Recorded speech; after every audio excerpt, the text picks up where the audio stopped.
Good morning students. आज हम chloroplast की संरचना की स्टडी करेंगे। क्लोरोप्लास्ट प्लांट सेल में प्रेजेंट होते हैं, जिनका मुख्य काम फोटोसिंथेसिस का होता है, भोजन निर्माण का होता है। ये फोटोसिंथेसिस के द्वारा कार्बोहाइड्रेट का निर्माण करते हैं, जिसमें लाइट एनर्जी को केमिकल एनर्जी में बदलते हैं। इसके लिए इनमें पिगमेंट मॉलिक्यूल पाए जाते हैं, जो क्लोरोफिल और कैरोटीनॉइड्स मुख्य होते हैं, जिसे हमने पिछली क्लास में देखा था। ये प्लांट्स के सभी ग्रीन पार्ट में उपस्थित होते हैं, चाहे वो स्टेम है अगर ग्रीन कलर का, या पत्तियां हैं। मुख्य रूप से ये पत्तियों में पाए जाते हैं, लेकिन कुछ प्लांट्स होते हैं, हर्ब्स होती है जो जिनका स्टेम भी ग्रीन कलर का होता है, उसमें भी क्लोरोप्लास्ट है वो पाए जाते हैं। पत्तियों में मुख्य रूप से ये मेसोफिल कोशिकाओं में प्रेजेंट होते हैं, जो भोजन का निर्माण करती है। इनकी जो संख्या है प्लांट सेल के अंदर, जो 1 से लेके 50 तक प्रेजेंट होती है। एक क्लोरोप्लास्ट है जो संख्या में कम होते हैं, 1 या 2 या 4, ये एल्गी में प्रेजेंट होते हैं। जैसे हमने देखा क्लेमाइडोमोनास है, उसके अंदर एक सिंगल क्लोरोप्लास्ट होता है जो कप शेप का होता है। जिग्नेमा है जिसमें 2 क्लोरोप्लास्ट प्रेजेंट होते हैं, जबकि जो हायर प्लांट्स होते हैं उनके अंदर लगभग 20 से 50 तक क्लोरोप्लास्ट है वो प्रेजेंट रहते हैं एक सिंगल सेल के अंदर। इनकी जो शेप होती है या आकृति होती है क्लोरोप्लास्ट की, वो अलग अलग कोशिकाओं में अलग अलग प्रकार की होती है। सबसे ज़्यादा जो वेरिएशन है वो एल्गी में देखने को मिलती है हमें। जैसे एल्गी में कप शेप में आकृति होती है इसकी, रेटिकुलेट होता है, जालिकावत या स्टार शेप में होता है, या अलग अलग वेरिएशन मिलती है इसकी आकृति में जो एल्गी में मिलती है। जबकि जो हायर प्लांट्स होते हैं उसके अंदर जो इसकी आकृति होती है वो डिस्कोइड टाइप की होती है, बिंबाव आकृति होती है, डिस्क शेप में होती है, इस तरह की।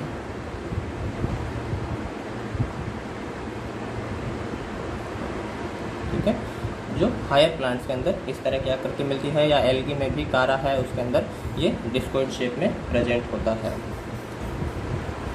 इसके बाद है इसका जो साइज होता है क्लोरोप्लास्ट का वो कितना होता है। जो नॉर्मली डिस्कोइड क्लोरोप्लास्ट होता है, इसका जो लेंथ होती है वो लगभग 5 से 8 माइक्रोमीटर तक होती है, जबकि जो हाइट या चौड़ाई है वो 2 से 5 माइक्रोमीटर तक उपस्थित होती है। अब क्लोरोप्लास्ट की हम स्ट्रक्चर की अगर हम बात करें तो इसमें निम्न पार्ट होते हैं। इसकी बाउंड्री होती है, डबल मेम्ब्रेन होती है।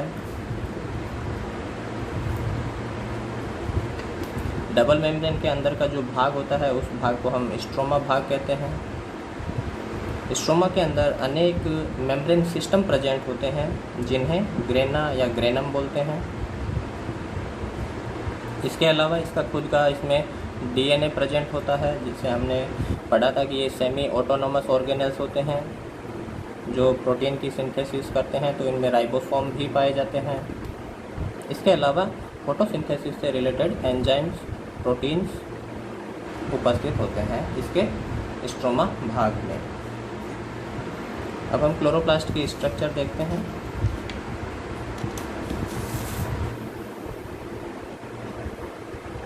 क्लोरोप्लास्ट की जो संरचना हमने देखा कि ये डबल मेम्ब्रेन बाउंड ऑर्गेनेल्स होता है, जो डिस्कोइड आकृति का होता है, या अंडाकार आकृति में इसकी आकृति होती है। जो दोनों मेम्ब्रेन होती है इनकी संरचना सेल मेम्ब्रेन के समान होती है, जो फोस्फोलिपिड बाइलेयर की बनी होती है। दोनों मेम्ब्रेन के जो बीच में स्पेस होता है उस स्पेस को हम इंटर मेम्ब्रेन स्पेस कहते हैं। ये आउटर मेम्ब्रेन है, ये इनर मेम्ब्रेन,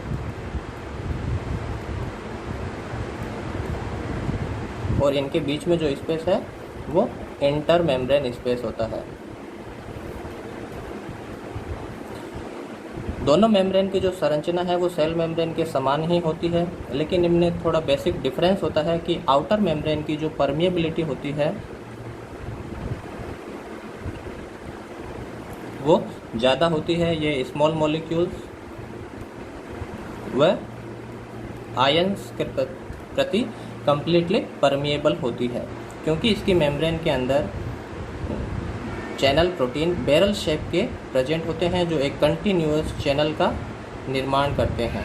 तो इनमें से स्मॉल मॉलिक्यूल्स है वो इजीली डिफ्यूज हो सकते हैं, आयंस होते हैं वो इजीली डिफ्यूज हो सकते हैं, तो इसकी परमिएबिलिटी है वो ज़्यादा होती है। इस मेम्ब्रेन के अंदर आउटर मेम्ब्रेन में प्रोटीन का कंपोजिशन भी काफ़ी कम होता है, लगभग 30% इसके अंदर प्रोटीन का कंपोजिशन होता है, 70% लिपिड कंटेंट पाए जाते हैं। जबकि जो इनर मेम्ब्रेन होती है इसकी परमिएबिलिटी है वो कम होती है, ये स्मॉल मॉलिक्यूल्स और आयंस के प्रति इम्परमिएबल होती है। इन मॉलिक्यूल्स के ट्रांसपोर्टेशन के लिए इस मेम्ब्रेन में विशेष प्रकार के प्रोटीन, चैनल प्रोटीन या कैरियर प्रोटीन है वो पाए जाते हैं। इसका जो अंदर का भाग है जिसे हम स्ट्रोमा कहेंगे, इस स्ट्रोमा भाग में अनेक मेम्ब्रेन सिस्टम हैं वो प्रेजेंट होते हैं या मेम्ब्रेनस वेसिकल्स पाई जाती है। ये इस तरह की संरचना होती है।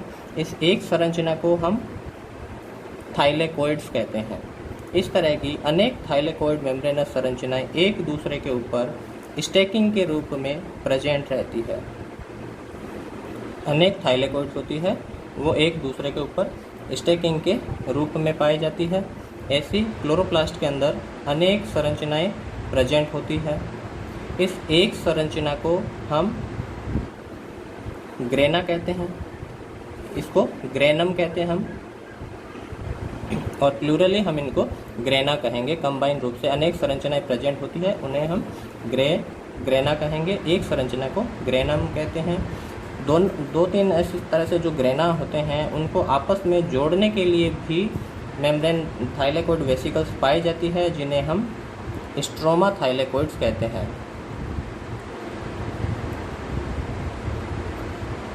या इंटरग्रेनम थाइलेकोइड्स भी कहेंगे। और ये एक संरचना होती है, ये क्या है, थाइलेकोइड है।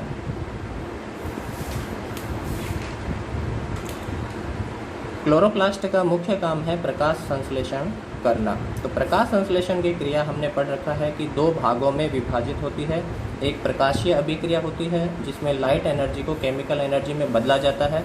दूसरी अप्रकाशीय अभिक्रिया जिसमें उस केमिकल एनर्जी का उपयोग भोजन निर्माण में या कार्बोहाइड्रेट निर्माण में किया जाता है। तो जो प्रकाशीय अभिक्रिया होती है वो इन थाइलेकोइड की मेम्ब्रेन में कंप्लीट होती है। एक थाइलेकोइड की जो संरचना है अगर हम देखें, ये इस तरह की वेसिकल्स होती है जिसमें इसके बाहरी भाग इसकी मेम्ब्रेन है। इस मेम्ब्रेन की संरचना वही फॉस्फोलिपिड बाइलेयर की बनी होती है और अंदर का इसका खोखला भाग होता है जिसे हम ल्यूमन कहते हैं। अंदर का ये खोखला भाग होता है जिसे इसकी वेसिकल का ल्यूमन कहलाता है। स्ट्रोमा भाग में मेम्ब्रेन सिस्टम के अलावा इसका खुद का जो डीएनए होता है वो भी प्रेजेंट रहता है। सिंगल डीएनए होता है, सर्कुलर होता है, प्रोकैरियोट्स टाइप का होता है जिसमें हिस्टोन प्रोटीन है वो नहीं पाए जाते हैं। इसके अलावा इसके अंदर राइबोसोम्स होते हैं और फोटोसिंथेसिस में शामिल मुख्य एंजाइम रूबिस्को एंजाइम है वो भी स्ट्रोमा भाग में उपस्थित रहता है।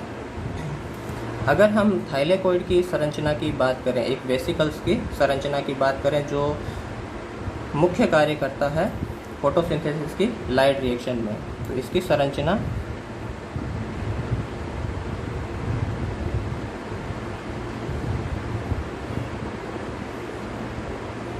फॉस्फोलिपिड बाइलेयर की, इसमें मेम्ब्रेन प्रेजेंट होती है जिसका आंतरिक खोखला भाग है वो ल्यूमन कहलाता है।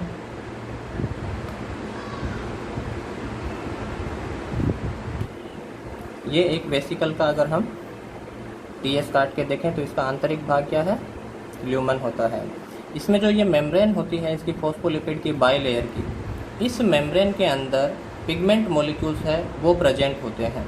जैसे हमने बात की थी कि क्लोरोफिल है, कैरोटिनॉइड्स होते हैं, लिपिड सोल्यूबल मॉलिक्यूल्स होते हैं, तो ये इसकी मेम्ब्रेन के अंदर यहाँ पर इकट्ठे क्लस्टर के रूप में प्रेजेंट रहते हैं।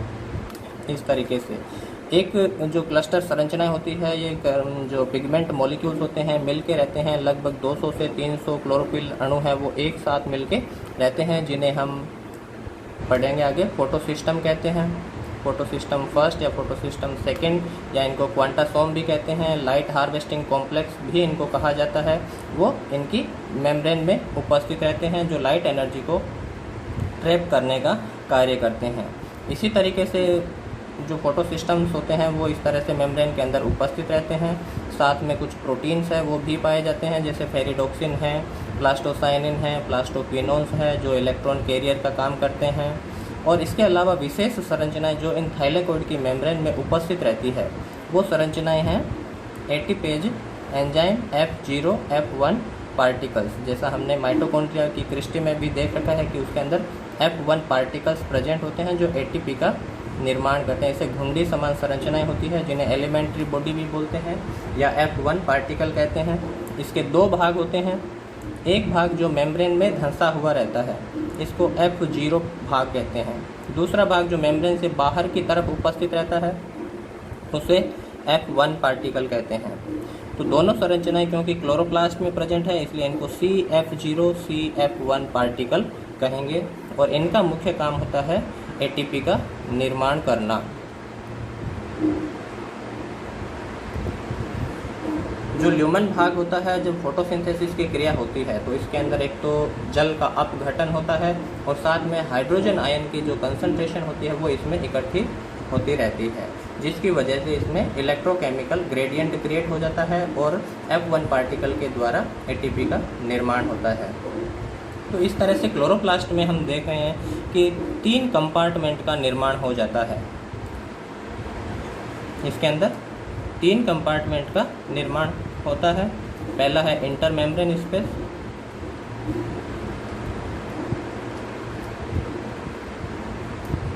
सेकेंड कंपार्टमेंट है स्ट्रोमा, और थर्ड होता है उसका ल्यूमन, थाइलेकोइड्स की lumen. First intermembrane space, second compartment है, इसके अंदर स्ट्रोमा भाग होता है, और थर्ड होता है उसका थाइलेकोइड्स का इनर भाग, जिसे हम ल्यूमन कह रहे हैं। 3 कंपार्टमेंट का निर्माण होता है।